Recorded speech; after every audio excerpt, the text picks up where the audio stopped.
The Threefold Training.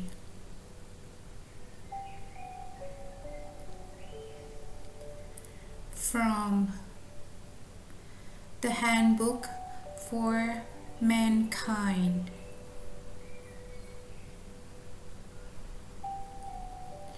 by Buddhadasa Bhikkhu.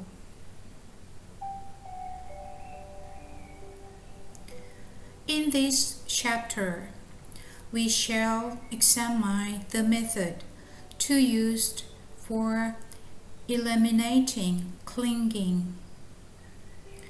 The method is based on 3 practical steps, namely morality,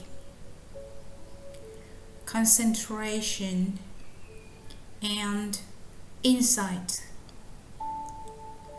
known collectively as the Threefold Training. The first step is morality, sila. Morality is simply suitable behavior that conforms with the generally accepted standards and causes no distress to other people or to oneself. It is code in the form of 5 moral precepts, or 8, or 10, or 227, or in other ways. It is conducted by way of body and speech, aimed at peace, convenience, and freedom from undesirable effects at the most basic level. It has to do with the members of a social group and the various pieces of property essential to living. The second aspect of the Threefold Training is concentration, or samadhi. This consists in constraining the mind to remain in the condition most conducive to success in whatever he wishes to achieve. Just what is concentration? No doubt, most of you have always understood concentration is implying a completely tranquil mind, as steady and unmoving as a log of wood. But merely these 2 characteristics of being tranquil and steady are not the real meaning of concentration. The basic for this statement is an utterance of the Buddha. He described the concentrated mind as fit for work, kamaniya, in a suitable condition for doing its job. Fit to work is the very best way to describe the properly concentrated mind. The third aspect is the training in insight, panna. The practice and drill that gives rise to the full measure of right knowledge and understanding of the true nature of all things. Normally, we are incapable of knowing anything at all in its true nature. Mostly, we either stick to our own ideas or go along with popular opinion, so that what we see is not the truth at all. It is for this reason that Buddhist practice includes this training in insight. The last aspect of the threefold training, designed to give rise to full understanding of and insight into the true nature of things. In the religious context, understanding and insight are not by any means the same. Understanding depends to some extent on the use of reasoning, on rational intellection. Insight goes further than that. An object known by insight has been absorbed. It has been penetrated to and confronted face to face. The mind has become thoroughly absorbed in it through examination and investigation, so sustained that there has arisen a non-rational but genuine and heartfelt disenchantment with that thing and a complete lack of emotional involvement in it. Consequently, the Buddhist training in insight does not refer to intellectual understanding of the kind used in present-day academic and scholarly circles, where each individual can have his own particular kind of truth. Buddhist insight must be intuitive insight, clear and immediate.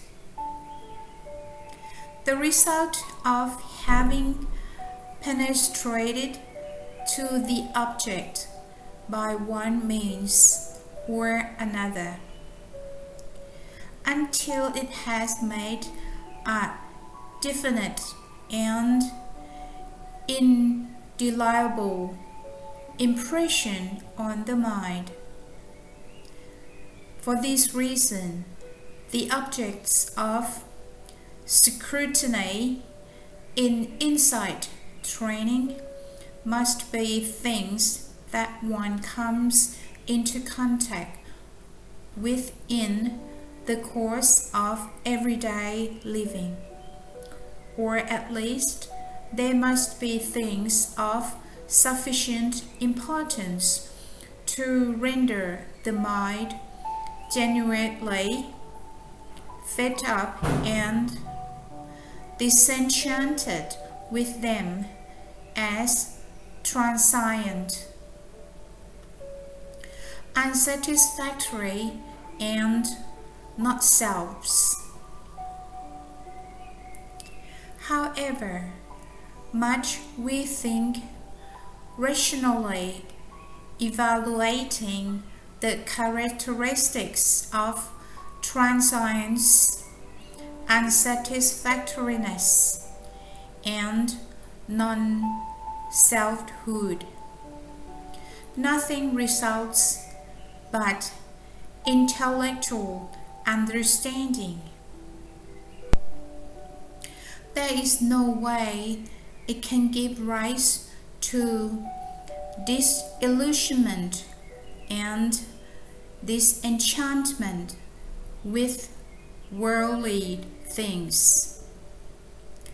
It must be understood that the condition of disenchantment replaces that of desiring the formerly infatuatingly attractive object, and that this in itself constitutes the insight. It is a fact of nature that the presence of genuine, clear insight implies the presence of genuine disenchantment. It is impossible that the process should stop short at the point of clear insight. Disenchantment displaces desire for the object and is bound to arise immediately. Training in morality is simply elementary preparatory practice which enables us to live happily and helps stabilize the mind.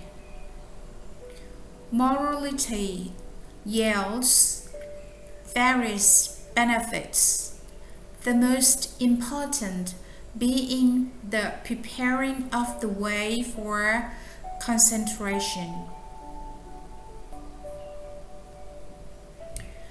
Other advantages, such as conducing to happiness or to rebirth as a celestial being, was not considered by the Buddha to be the direct aims of morality.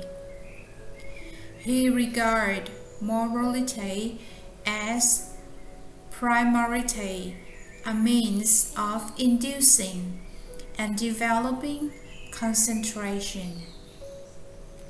As long as things continue to disturb the mind, it can never become concentrated.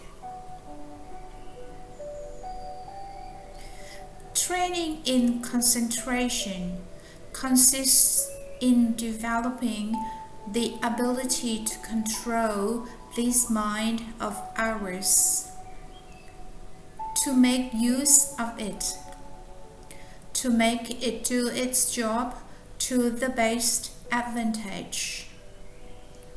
Morality is good behavior in respect of body and speech.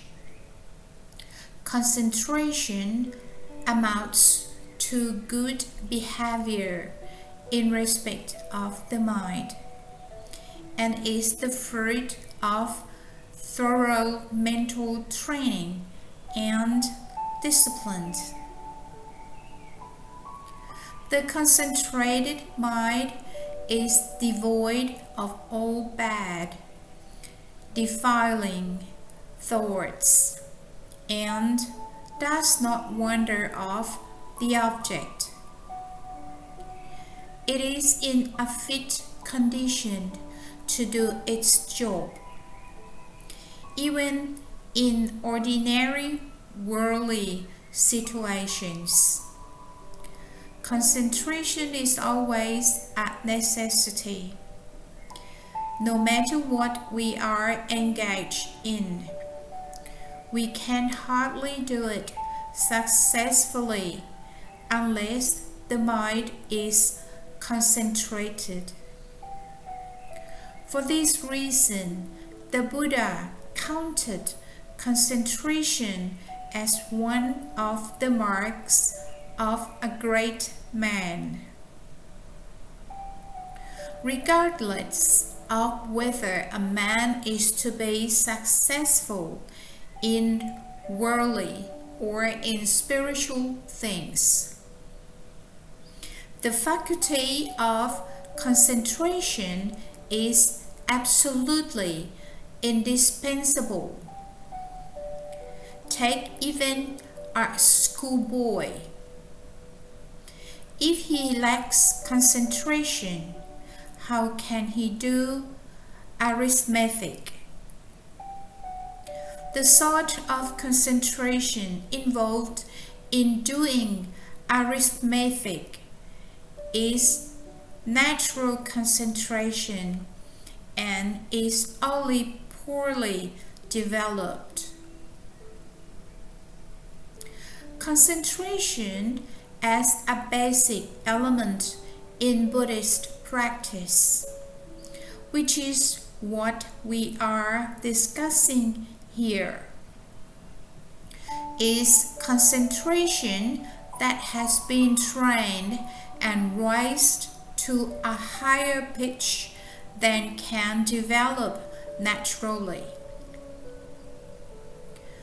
Consequently, when the mind has been trained successfully, it comes to have a great many very special abilities, powers, and attributes.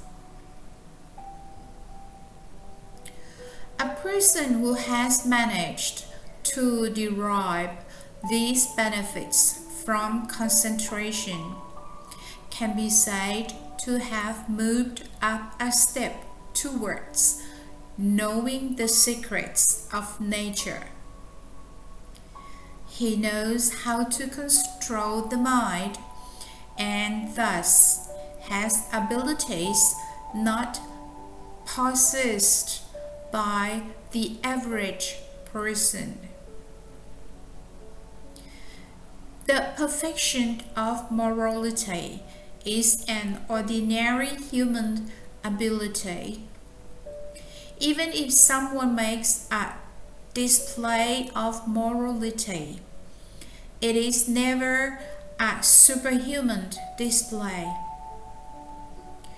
On the other hand, the attainment of deep concentration was classed by the Buddha as a superhuman ability, which the Bhikkhus were never to make a display of.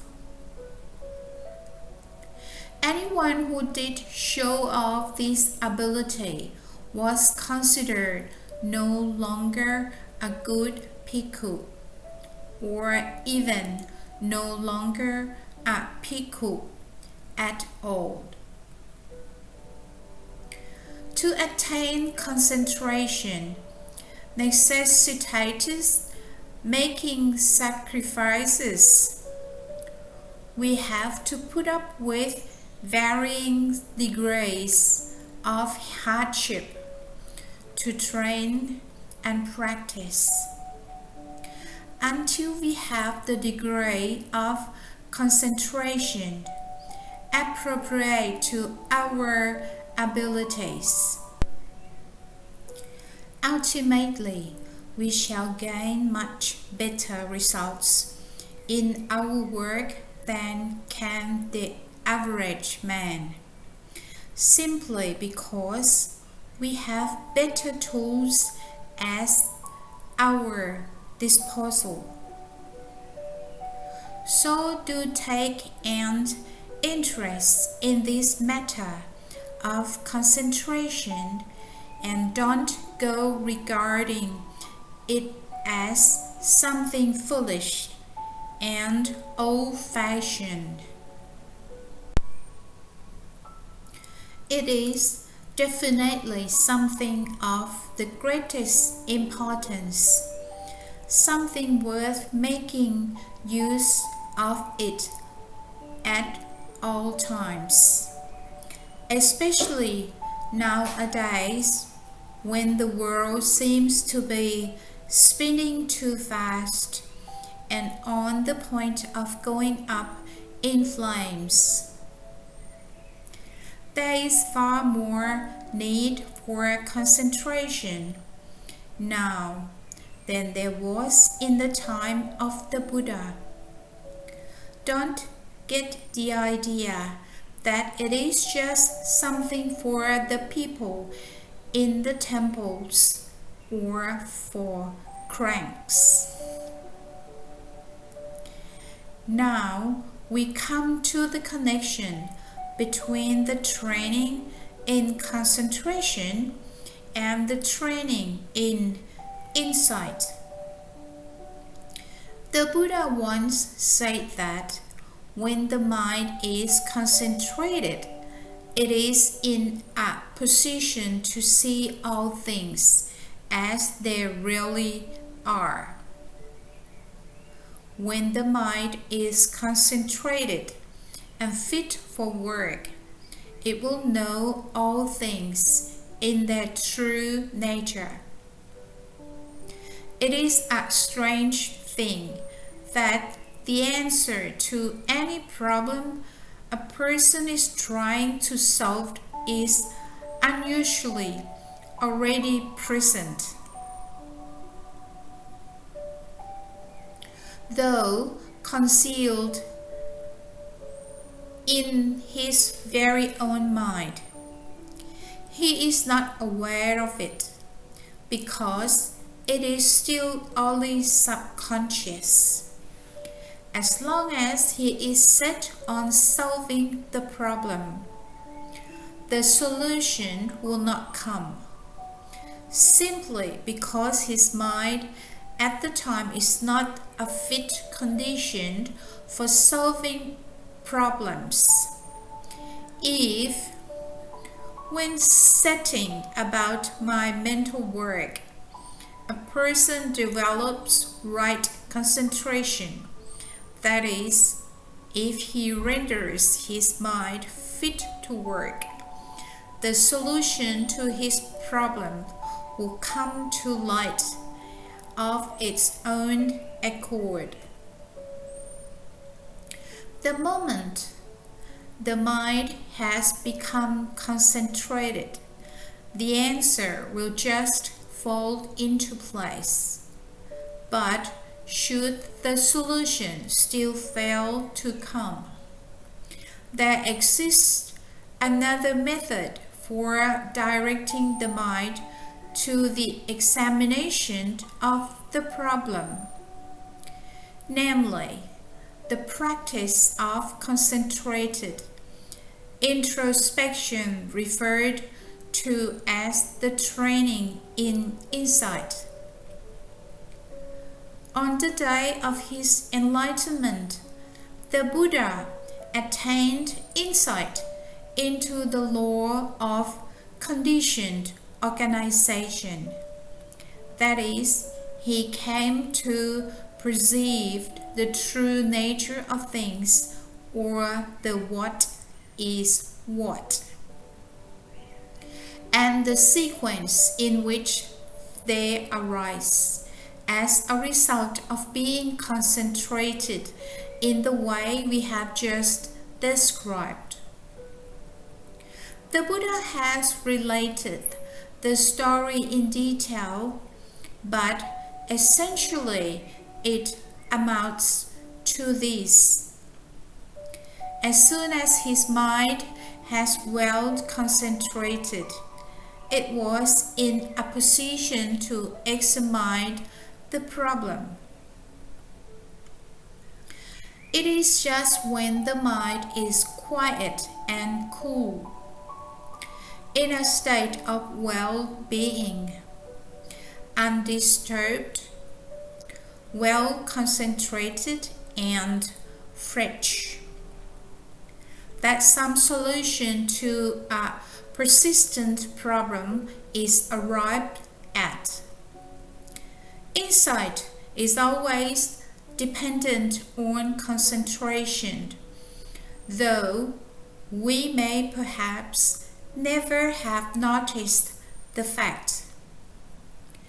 Actually, the Buddha demonstrated an association even more intimate than this between concentration and insight.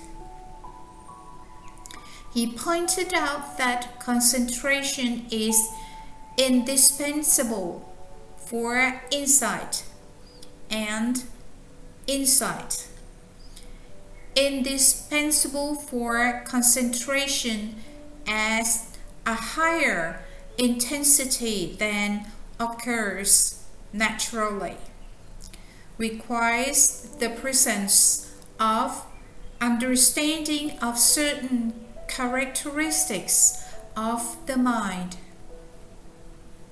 One must know in just which way the mind has to be controlled in order that concentration may be induced.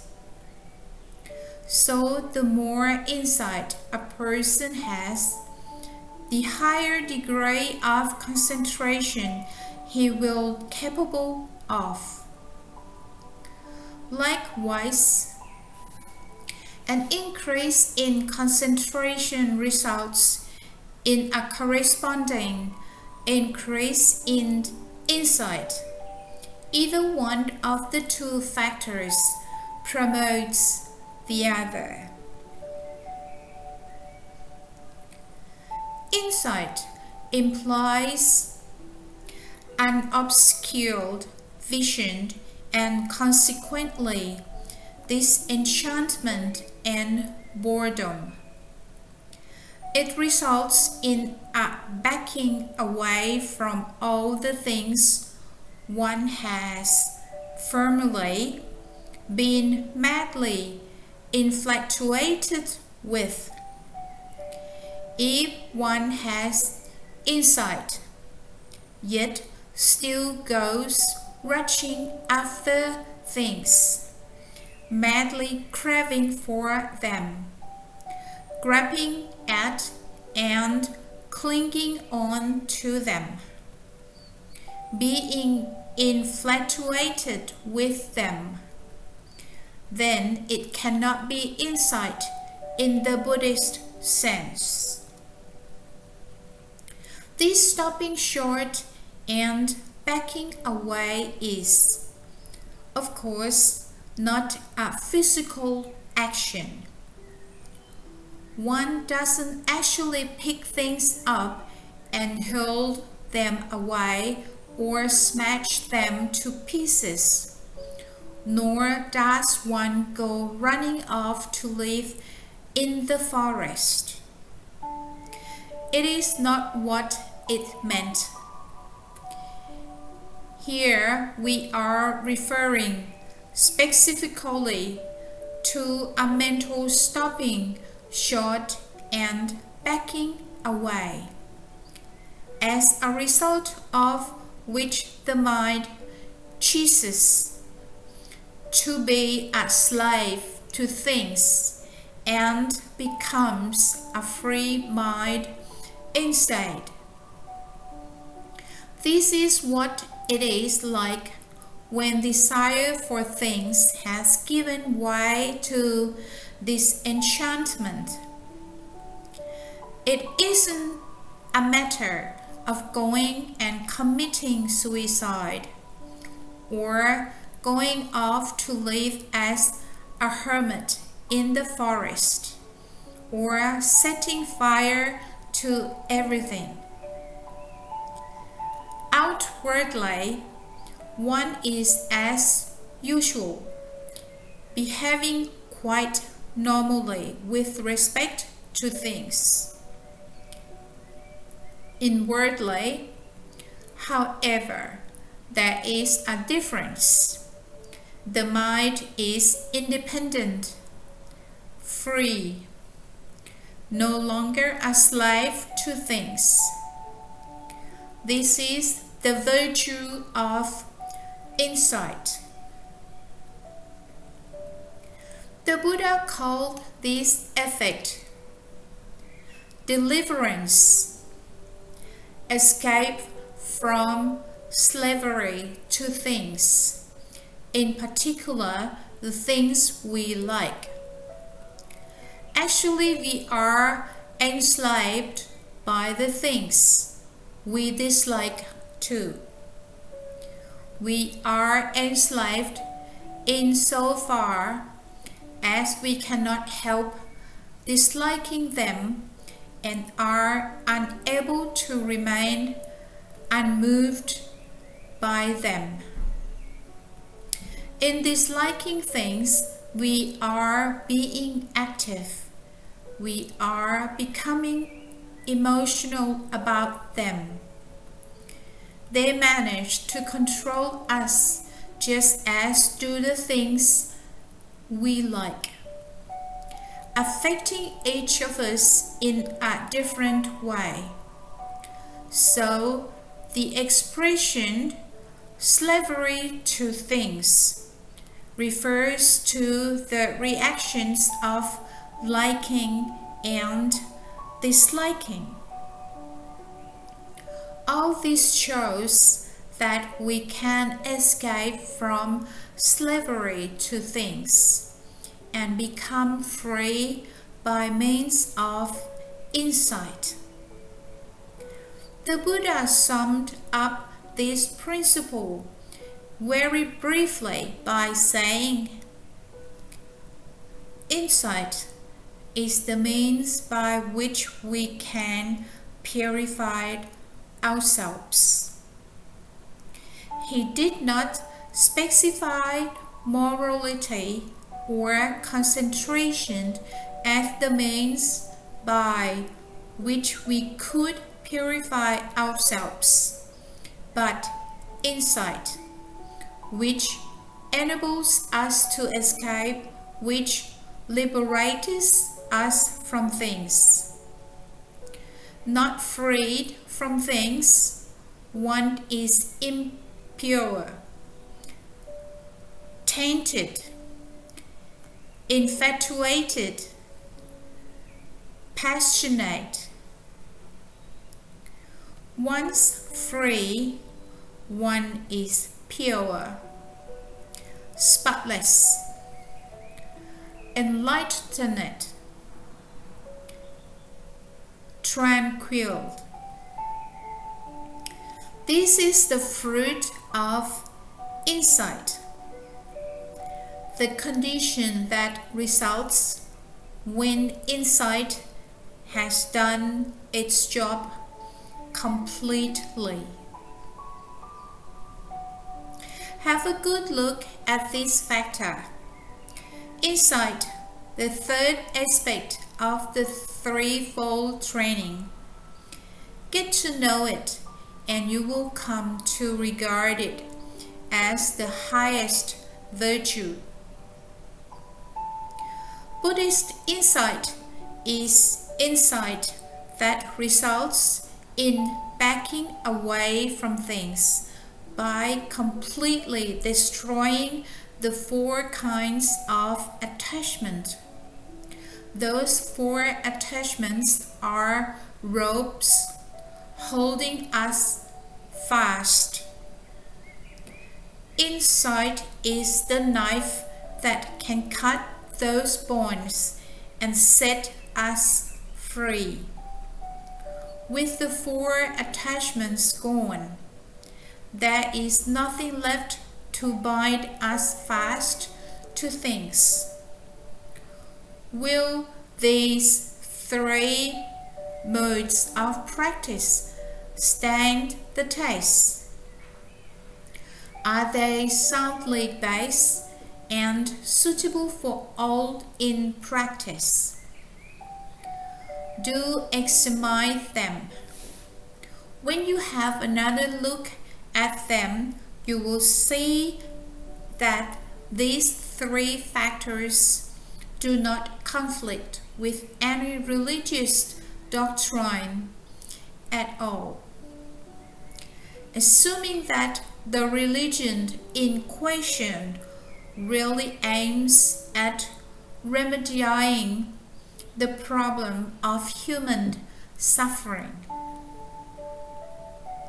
The Buddhist teachings does not conflict with any other religion, yet it has some things that no other religion has. In particular, it has the practice of insight, which is the superlative technique to eliminating the four attachments. It liberates the mind, rendering it independent and incapable of becoming bound, enslaved, overpowered by anything whatsoever, including God in heaven, spirits or celestial beings. No other religion is prepared to let the individual free himself completely or be entirely self-reliant. We must be fully aware of this principle of self-reliance, which is a key feature of Buddhism. As soon as we see that Buddhism has everything that any other religion has, and also several things that none of them have, we realize that Buddhism is for everyone. Buddhism is the universal religion. It can be put into practice by everyone, in every age and era. People everywhere have the same problem: to free themselves from suffering. Suffering which is inherent in birth, aging, pain, and death. Suffering which stems from desire, from grasping.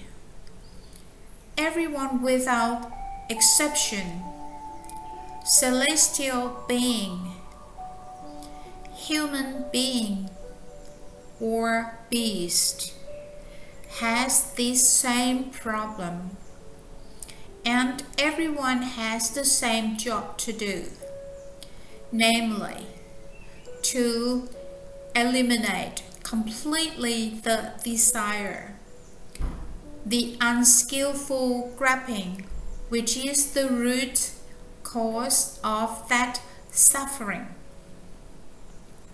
Thus, Buddhism is the universal religion.